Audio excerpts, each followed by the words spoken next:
할렐루야. 오늘도 하나님께서 우리와 함께 하실 줄 믿습니다. 주님과 동행하는 하루가 되시기를 축복합니다.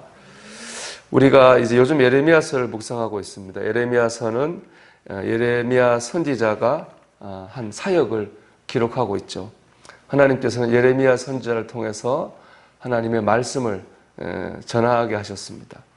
구약의 선지자들을 보면은 하나님의 말씀을 말로만 이렇게 전한 것이 아니라 어떤 상징적인 행동을 통해서도 하나님의 메시지를 선포했습니다. 우리 그것을 행위 예언이라고 하거든요. 오늘 말씀에 보면 딱 예레미야가 행위 예언을 하고 있습니다. 하나님께서 시키고 있는 거죠. 오늘 2절 말씀을 한번 읽어보겠습니다. 여호와께서 이와 같이 내게 말씀하시되 너는 줄과 멍에를 만들어 내 목에 걸고. 그러니까 하나님께서 명령하신 행동은 뭐냐? 이 멍에 있죠. 이렇게 짐승이 밥 깔 때, 혹은 뭐 옛날로 추수할 때 하던 그런 멍에의 줄을 이렇게 매고 짐승처럼 매고 사람들에게 다니라는 겁니다.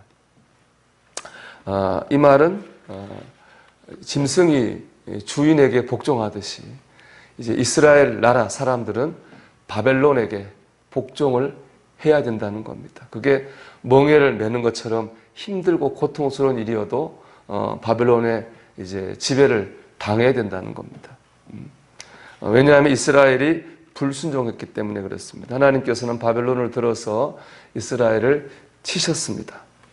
물론 이 멍에는 영원하지 않죠. 때가 되면 하나님께서 바벨론을 물리치시고 이스라엘을 구하실 것이다, 이렇게 말씀하셨습니다.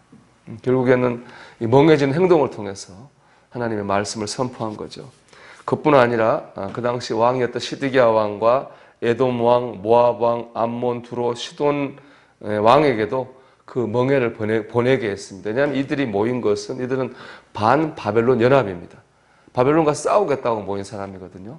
그 멍해를 보낸 이유는 뭐냐? 바벨론과 싸우는 것이 하나님의 뜻이 아니라는 거죠. 멍해, 이 고난 속에도 하나님의 뜻이 있다는 겁니다. 고난을 거절하는 것은 하나님의 뜻이 아니라는 거죠. 이방 나라에 치고 지배를 당하는 것은 치욕이고 고통입니다. 정말 멍해죠. 멍해를 치고 사는 삶이 편할 수가 없습니다. 고단하고 힘이 들지요. 그럼에도 불구하고 멍해를 우리가 치고 살아야 되는 이 현실에도 하나님의 뜻이 있다는 겁니다. 이게 하나님께서 우리에게 주시는, 오늘 주시는 음성입니다. 김영준 목사님이 쓴 지금 선택해야 할 것들이라는 책에 나온 글입니다. 아주 작은 시골교회에서 목회하는 목사님이 계셨습니다. 그런데 그 딸이 5학년인데요, 초등학교. 딸이 학교에서 숙제를 하나 가지고 나왔어요. 그 숙제는 뭐냐 하면 이런 건데요. 자신을 포함해서 10명이 놀러를 가요. 10명의 명단을 적어요. 근데 이제 위험을 당했어요. 그 사람들이 다 이제 물에 빠졌는데 한 명만 구조할 수 있어요. 그러면 어떻게 할 거냐? 누구를 구조하겠느냐? 그 한 명을 써와라. 이게 숙제였습니다. 그 따라 10명의 이름을 축 적고 이제 지원하게 포기해야 될 사람, 선택하지 말아야 될 사람들을 지원 나갔어요. 마지막에 남은 거 딱 이제 엄마 아빠하고 자기 애들 가족들 딱 5명이 남았습니다. 제일 먼저 자기 이름, 이제 가족 중에서 이름을 지워 나가야 되는 거죠. 제일 먼저 자기 이름을 지웠습니다. 그 다음에는 수영을 잘하는 엄마 이름을 지웠어요. 엄마는 수영을 해도 살아날 것 같아서. 다음에 이제 남동생, 여동생 이렇게 포기하고 마지막으로 아빠 한 사람을 남겼습니다. 아빠를 살린 거예요. 그걸로 목사님이 얼마나 감동이 됐겠어요. 아, 내 딸 이렇게까지 나를 생각하는가 보다. 이제 그런 마음이 있었죠.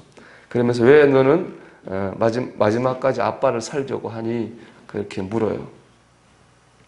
딸이 이렇게 대답했습니다. 아빠는 하나님 말씀을 전해야 하잖아요. 하나님 말씀은 생명을 살리잖아요. 그게 딸의 대답이에요. 아빠는 하나님 말씀을 전하잖아요. 하나님 말씀은 생명을 살리잖아요. 그 딸의 말을 듣고 목사님 망치로 뒤통수 한 대를 맞은 것 같은 그런 충격을 받았습니다. 왜냐하면 그 당시 그 목사님은 몇 명 되지 않는 시골 교회, 뭐 노인분들 대부분이죠. 거기서 목회하느라 너무 탈진해 있었기 때문에 그렇습니다. 내가 여기서 하는 게 맞나라고 하는 지쳐 있었거든요. 근데 그 딸의 대답을 통해서 하나님의 음성을 듣게 된 것이죠. 하나님의 말씀을 전하는 일은 생명을 살린 일이다. 이것이야말로 정말 복된 일이다. 그 딸의 음성을 통해서 그 목사님은 삶의 의미를 회복하게 되었습니다. 그렇습니다. 가정을 돌보는 일, 직장에 다니는 일, 사업하는 일, 우리가 하는 일 중에 쉬운 일은 하나도 없습니다. 그럼에도 불구하고 우리가 그 일을 하는 이유는 이유가 있고 의미가 있기 때문에 그렇습니다. 그것이 가족을 위한 일이고 내 미래를 위한 일이라는 의미가 있을 때 우리 힘들어도 현실을 감당하죠. 의미를 상실하게 되면은 현실은 감당하기 힘든 멍해가 됩니다. 우리 그리스도인들은 그 의미를 주님께 둬야 됩니다. 왜냐? 주님을 드러내고 증거하는 일이야말로 가장 귀하고 복된 일이기 때문에 그렇습니다. 하나님께서 그 일을 하라고 우리를 이 땅에 지금까지 살려두고 계시기 때문에 그렇습니다. 하나님께서 우리를 우리 가정에 두신 이유, 하나님께서 우리를 이 세상에 살게 하신 이유 다 뜻이 있는 것입니다. 우리 참 힘든 현실이어도 우리가 주님의 뜻을 바라보며 오늘도 나아가야 될 줄로 믿습니다. 오늘 기도문에 이런 내용이 있어요. 가혹해 보이는 현실의 멍에 주저앉지 않고 완전하신 하나님의 계획에 묵묵히 순종하게 하소서. 우리가 이 기도문처럼 하나님을 바라보며 이 현실을 헤쳐나가는 우리의 삶이 되기를 바랍니다. 수고가 헛되지 않을 줄 믿습니다. 왜냐하면 나를 향한, 나를 통한 하나님의 뜻이 분명히 이루어질 때가 있기 때문에 그렇습니다.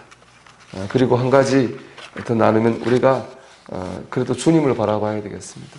순간순간 우리의 멍해가, 우리의 짐이 힘들 때마다 우리가 주님을 앞에 나가야 됩니다. 찬양과 기도와 말씀과 예배로 나가야 됩니다. 수고하고 무거운 짐진 자들아 다 내게로 오라. 내가 너희를 쉬게 하리라.